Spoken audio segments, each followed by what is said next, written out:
This is the Alabama Orthopedic Clinic D1 Training High School Football Preview Show.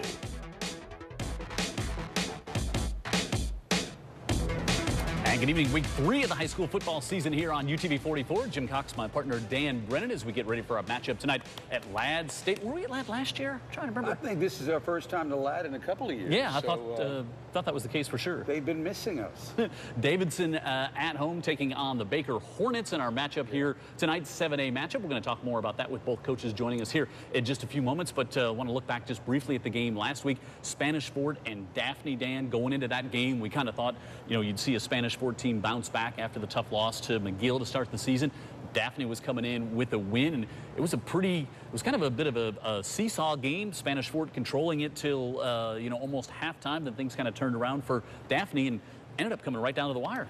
It was like a car race, and neither car had been tuned up real well. they just kind of were sputtering, and they would show signs with big plays. No one could really offensively, Jim, really get any rhythm going. So as the year goes along, you can see right away what both those teams in 6A have got to do. They've got to fix the offense. And I think Spanish Fort may be more capable of that with some of the personnel they have, but it was close down to the end, and we'll see. Yeah, and we'll see what happens to Daphne. They get their number one quarterback as well. Trent Battle, the sophomore, playing throughout the contest, but gaining a lot of great experience. And there definitely is some weapons there for Daphne and some of our younger kids. We'll see how that comes along. So that was Spanish Fort getting the victory over Daphne, and Spanish Fort on the road this week going to Mississippi, and Daphne with a matchup against Saraland tonight. Tough draw for Daphne, just that region. It's going to be like that every week for all those teams. I don't know you want to go to Saraland, and this year I don't know if you want to play Saraland in the Walmart parking lot or anywhere. Where you like to park for a game. Well, I'll tell you what. You want to park there. Quick escape. Yeah, every week Dr. Clayton Lane joins us here. Good to see you again, sir. How are you doing? I'm doing great. So last week we were talking about ACLs and problems there. Another injury we see, shoulder dislocations. That's is it just kind of like not just football? I'm just guessing like you're playing soccer and you fall. Like it seems like this is just one of those athletic injuries that has a chance to happen to anyone. It is. It's in any sport, but unlike what we talked about last week, we talked about how ACLs were non-contact. The shoulder dislocation typically is contact, and so typically what happens is the arm is externally rotated and abducted. So in football, that's going to be your defensive back going up for a ball, or the receiver and getting their arm pulled back. And then what happens is that'll overwhelm the rotator cuff muscles, tear the ligaments in the front of the shoulder, and then the shoulder pops out of place. Yeah, I see that sometimes quarterbacks too, maybe getting hit on the side and landing all the way down there, that big D1 lineman. I mean, so if that happens, like, is it automatic? Have to have surgery to repair it, or are there other things that can happen? Well, so unfortunately for our high school athletes, the statistics show that if you're under 20 years of age when you sustain your first dislocation, there's about a 90% chance that it's going to come out again without surgery. So obviously that's pretty high. So as a sports surgeon, I would recommend repair, and I would fix that arthroscopically. We'd fix the ligaments in front of the shoulder. Now, that's a lot better than the old surgery, traditional surgery, but it's still going to cost you 3 months of rehab and probably a season ender. Right. Leading up to that, again, we were talking last week about strengthening and strength and conditioning. So much different today for high school athletes than it was even 10 or 15 years ago. What are things you see or you encourage young athletes to do to try to ward off an injury like that? Absolutely. So as you know, at ASU, we're very into sports performance and prevention of injury. And so with the shoulder in particular, what you're looking at is rotator cuff strengthening. The rotator cuff muscles surround the ball of the shoulder, and they help support those ligaments. So as you're moving your arm through a range of motion, they're keeping that ball centered in the cup. So if you tune those up, then you're providing extra restraint and preventing shoulder dislocation. I have a quick personal question here. My wife, maybe just a few hours shy of her medical degree. By that I mean a lot. I'm kidding. So I may have broken a toe and dislocated it on Monday on Labor Day, and she, by accidentally kicking a cooler, she, unbeknownst to me, grabbed down, pulled it out, and set it in place. Something you recommend, yes or no? Absolutely. Yep, Buddy tape it and keep going. That's exactly what we did. She did. I just was not expecting it at that time. And it being a holiday, he was somewhat sedated. No, that's not true. That's not even the case. Doc, good to see you as well. Always My toe's good. Rotator cuff, I'm good there as well. We'll talk more with Doc Lane all throughout the season here. UTV 44 tonight, Friday night rivals. Davidson playing host to Baker. We'll come back and we'll get the Baker side of things as Danny Smith joins us. We'll talk all about it coming up right after this.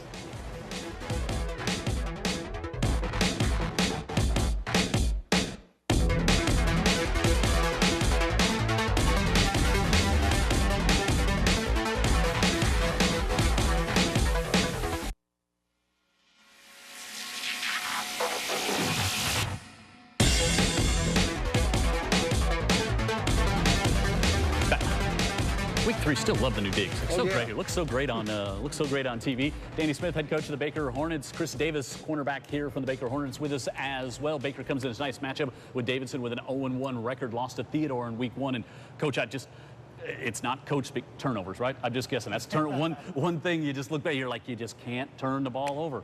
Well, you know, that was big. We had 3 turnovers, and you can't do that against a very quality opponent in Theodore. You know, and you can tell, going to that game, Theodore had a game underneath their belt, and, you know, we didn't. That was our first game, and you could tell. And we had way too many just false starts, just procedure-type penalties. We had 3 turnovers, and you can't win that against a good Theodore team. You know, we've had a good week of practice, and, well, the days were good practice. What you've had of it, right? So it's been good, and so maybe we corrected a few of those things, and we're looking forward to tonight's game. Always one of those things you coaches do, coach speak a little bit, but like you do usually see that greatest improvement week 1 to week 2, and I know that's what you're banking on. There's no doubt. There was no doubt. You know, you can see that in Theodore. So hopefully, this is our week 2 game, and we're gonna play a lot better than we did last week. You know, it's funny. Danny and I talked on the phone earlier this week. We were going to meet, and then Gordon came along and canceled classes and canceled practice. So that's not good for any team, obviously. But he was almost inviting me out there and said, I guarantee you, if you were to watch the film of the Theodore game, you could see one team's already played a game. That's right. And one team was opening the season. And I guess it really does come down to, almost fully comes down to execution, right? It does. You could tell, you know. And listen, I'm not making excuses. Theodore had a better team that night, but we just didn't play well. And you could really tell that they had a game underneath their belt. And you can simulate game-type stuff and inter-squad games, practice games, but you cannot beat just the game itself. And, the speed of the game, the speed that Theodore brought to it, and you know, we had a quarter or two before we caught up to the speed of the game. And we're going to face that against Davidson tonight. Now they're going to bring a lot of speed also. Yeah, let's talk to Chris Davis, cornerback, who we were just simply, yeah, we can see when you have great athletes on the field, you want to have them in those key spots. So this week, like, how much of a disruption was the storm for the Baker Hornets? Big deal, or y'all past that now? Obviously, the storm is going to be a big distraction, but our Coach Smith got us together, and throughout the week we've been doing film and all that. I mean, of course, the storm is going to be a distraction, but as leaders, we just got to come together as a team, and it's going to show up on Friday. As a leader of the Hornets, you heck, you don't have to look at film as much as the coaches because you were on the field. So you know what went right, you know what went wrong, probably before the coaches can break it down. What do you think your team needs to improve on the most to take on Davidson and get a win Friday night? We gotta be aggressive. We gotta be real aggressive. In the trenches, man, I need my D-line to go hard, my linebackers to come up and make a hit, and my DBs to lock down. Simple as that. You know, with Coach Smith being at the helm now, you know, Davidson's not really been a team to come throw the ball all over the yard for as long as we've been doing these games, and it sure looks like their bread and butter offensively is running the football still, right? That's right. If we're going to win this game, we got to stop the running back. I think it's Kobe running the football. Yep. You know, they like running the ball, and they're going to put the ball in his hands, and we've got to, you know, got to stop them from doing that. You know, he's a good back, and last year they got some wildcat formations that came right at us. They got the same OC, and I'm sure we're going to see the same type of thing tonight when we play those guys. They may see something similar from you because you've got a big physical guy that after a while people are not real excited that he's got the ball in his hands too, in Josh Pruitt. Yeah, he's our featured back, and he's going to get a few more totes this week. Okay. And he's a good kid, but I tell you what, he's even a better kid outside of football. He's a 4.0, and he's already got some offers from Army, Navy, the Citadel, and he's a great kid. He's a 30 ACT and a 4.2 GPA kid. And I can't say enough good things about him.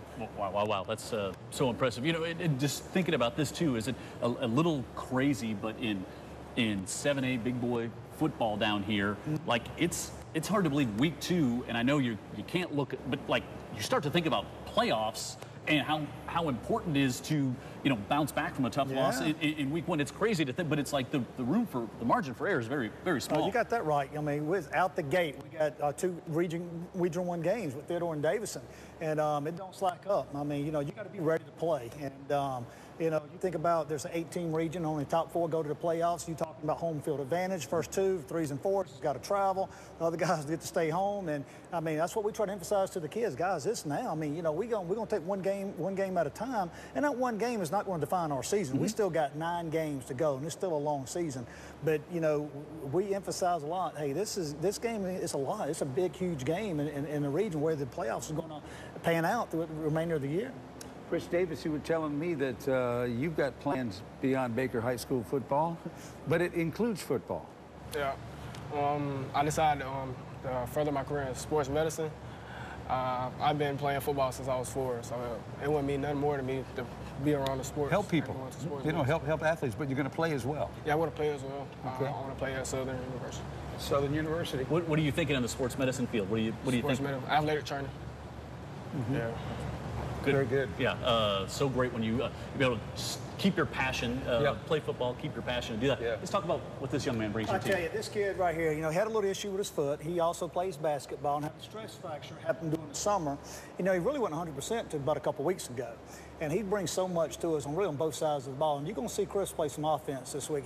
We've got to get the ball in his hands. Besides, you know, he's just a phenomenal DB. He's got great hips. He can jump. He can run. He's got a great wingspan that the colleges love. And this week, we're going to try to get him on offense and try to get the ball in his hands some, because when he gets his balls in his hands, he's tough to defend. Maybe next time Danny should bring a player that he likes. We had to stop him. We had to tell him to hit the brakes. Yeah, we hope so. We hope it's some big plays on that side of the ball, and hope to see make some big plays on the other side of the ball as well. Chris, great to meet you, Coach. Stick around. We're going to have you here in the last segment. We'll take another timeout, come back, and get you ready for our Friday Night Rivals game tonight, as we've got Baker on the road going to Ladd Stadium to take on the Davidson Warriors.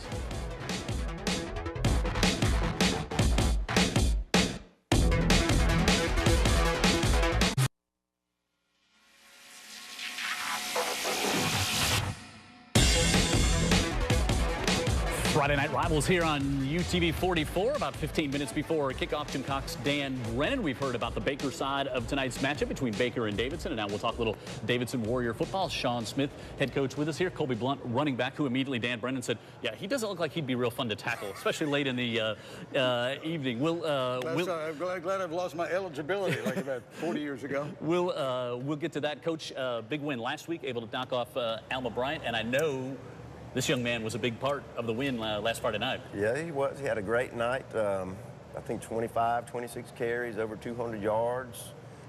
Got off to a fast start, helped us get the lead in the first half, and we were able to hold it till the end of the game. Yeah, that's kind of a blueprint, isn't it? It's a simple football blueprint, isn't it? Yeah, if you can do that, if you can get the lead and then hold it, that makes it pretty easy. That's the W objective. is a W. That's right. That's right. Yeah. That's right. Talk about the transition and the fact, obviously, you got the job late, even in preseason, and you address the team and you say what, and the team responds in what way? We addressed them on a Friday before it was announced. You know, we wanted the players to know first, and we told them that it was an opportunity for everyone to come together and grow, and we were going to keep our eyes forward. You know, and that's typically what you preach in a regular season. Sure. You know, this idea of looking to the next play, right. Get up, play the next play, keep your eyes forward, you know, forget about the previous play and move on. And that's what we're trying to do. Talk about the start to the season. Obviously, Coach, just talking about the big win last week over Alma Bryant and going up against another rival in Baker. What's your feel this week as you get ready for tonight's game?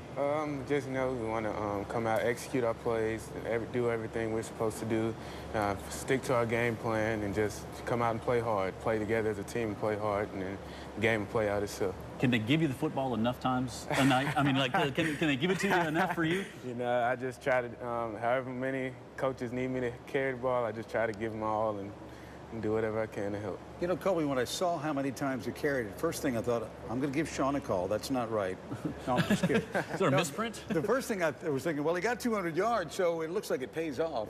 Is there ever a time in the game, and I know running backs love the ball, they love to run the ball. Was there ever a time, or is there ever a time when you're thinking, you know what?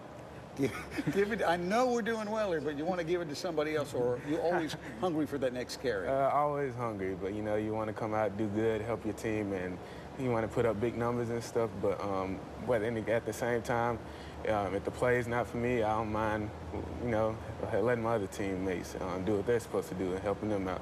So it's just a team sport, always helping each other out. The other coach, Smith, Danny Smith over at Baker, was talking about he knows what you're going to bring to the game, going to be a lot of speed, run the football a lot. And he was also just saying he hopes that his team has that classic, really improves greatly between week 1 and week 2.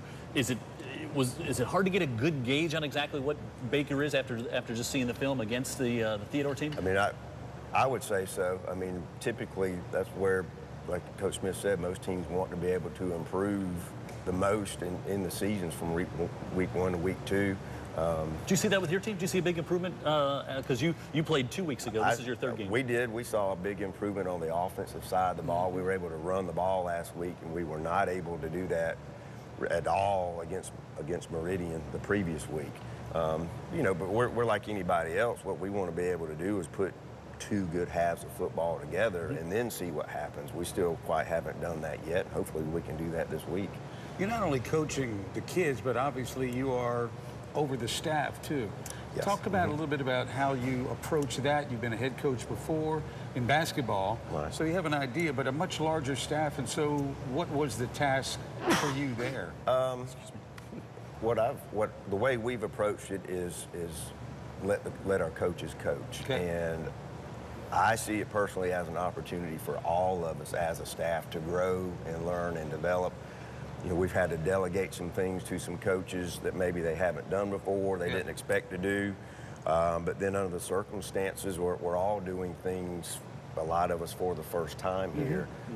And they've responded well, just like the kids. We've preached being resilient. That's kind of what we've determined our legacy to be, resiliency through adversity. And we expect that out of the coaches too, and they've responded really, really well. And we just put a lot on them.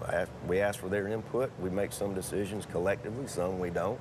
But so far, it's working out pretty good. It's sometimes you see a young man and you can just tell that he loves football. And they talk about that at all levels, because that's not. Sometimes you have players that really like football, but then you got kids or pros who just really love football. I'm just kind of getting that vibe from this young man here. Sure, it's not just loving football. He likes to compete. That's the other part of it. Loving football is one thing, but competing, being willing to go out and compete in practice and push yourself and work hard, and then have that displayed on Friday night, that's something else. Probably always had that since you were, I'm guessing, since you were a real young man? Yes, sir. Love just that competition, doesn't matter what it is? Yeah, so, coming up, playing with the best players in park ball, just playing with each other for so long, you see the same teams every year, and you become friends with them. You just love to compete with them each and every time you're out on the football field. And probably not limited to just football, right? Whatever else you're playing, anything anything you want to win. Well, I think we're getting pretty primed for the game. Yeah. I think a chance to talk with Baker and now with Davidson, coaches and players. I'm getting ready for kickoff. We'll be heading to Ladd in just a few minutes, not far from here. Won't take us long to get there. All right, we'll take a time out, our final break. When we come back, Coach Smith and Coach Smith will be here to answer Brent in, Brent out questions to wrap up the show. And neither one has played this game before, so it's be very exciting. Kickoff coming up about 10 minutes away, as we've got Davidson and Baker tonight in our Friday night rivals coming up from Ladd.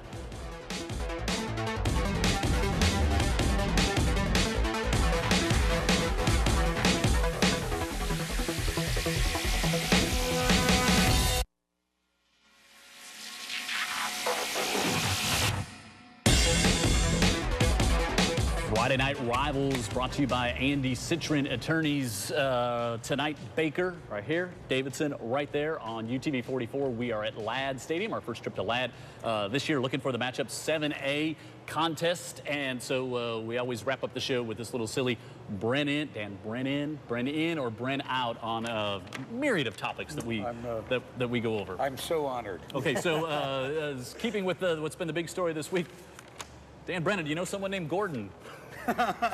Do I know someone? You know what? I'm going to have to say Brent out. I'm out. Don't know a Gordon either. I don't know a Gordon.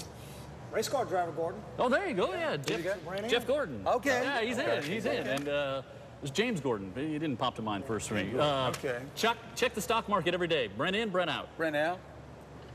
I try and be in. I try and be in on that. Brent out. Oh, I mean, I love that. Okay, so this is something we learned about our booth partner, Vic Lockett. Okay. Vic Lockett heads over to Destin, Crab Island this summer, rents a pontoon boat. Like, never driven a boat in his life, and they just say, if it's like driving a car, you can go do it, just sign these forms, and his wife's a lawyer. So, Dan Brennan going and renting a pontoon boat to drive for the weekend. Brent in, Brent out. I do it. I'm Brennan. You're another one of those. God, you're another one of those people that make me nervous. Let's go out to sea and check it out. Rent a pontoon boat? I'd rather rent a kayak. I'm more of a kayak guy. Okay, wow, you're not gonna hurt. cool. I like that. You're not gonna hurt somebody in a kayak. Brennan, I rented one over the summer at Lake Martin. There It you was go. awesome. Yeah, Yes. but you know how to drive a boat. Yes, You sir. look like a guy who knows how to drive a boat. All right. They're easy. All right. Sometimes you have storm damage, maybe limbs on your roof. Getting on your roof, climbing on your own roof. Brent in, Brent out. My expiration date of climbing on the roof was about a year ago, and I'm not going to do Out. I'm in. I'm in all the time. Out. Scared of heights and don't like ladders. I did it like one time, and it was the same for like 10 years. I'm like, I don't like this. Like, they can go wrong. I don't have the right foot apparel. I don't feel safe up there. Because we always have to have a Chicago Bears question. Chicago Bears trade 2 first-round draft picks for all-world player Khalil Mack. In or out of the deal? In. Do it. 2 first-rounders? Yeah, he's a generational player. He's going to be in the Hall of Fame. He's a Bears fan. Yeah, that's why we're talking about. Thank you, Coach. That's it. Yeah, you're in on. Get in on. They're really not in. Having an outdoor TV at your house. I'd love to, but I'm out. I'm in. Just convince my wife of that. Oh, okay, I can help on that. It's a game changer. Same thing Coach Smith said over there. Total. Yes, sir, I'm in. Total. Gotta run it by the CEO. Total game changer. Avocados. Out. In. That's a superfood. I'm out. Oh, and gotta have avocados. All right, use Amazon Prime to have things delivered to your house because, like me, getting Coast soap at the store is just too much work. I'm just thinking about Coach Smith in his kayak eating his avocados. So I can't get that. No Amazon Prime? No. I'm just straight Amazon. Oh, just regular Amazon. Yeah, just regular Amazon. I'm in. All right, yeah, Amazon. I am. Total game. Absolutely. Get an outdoor TV. The 3 of you, get an outdoor TV. Kickoff comes up next. Baker and Davidson, Friday Night Rivals on UTV 44.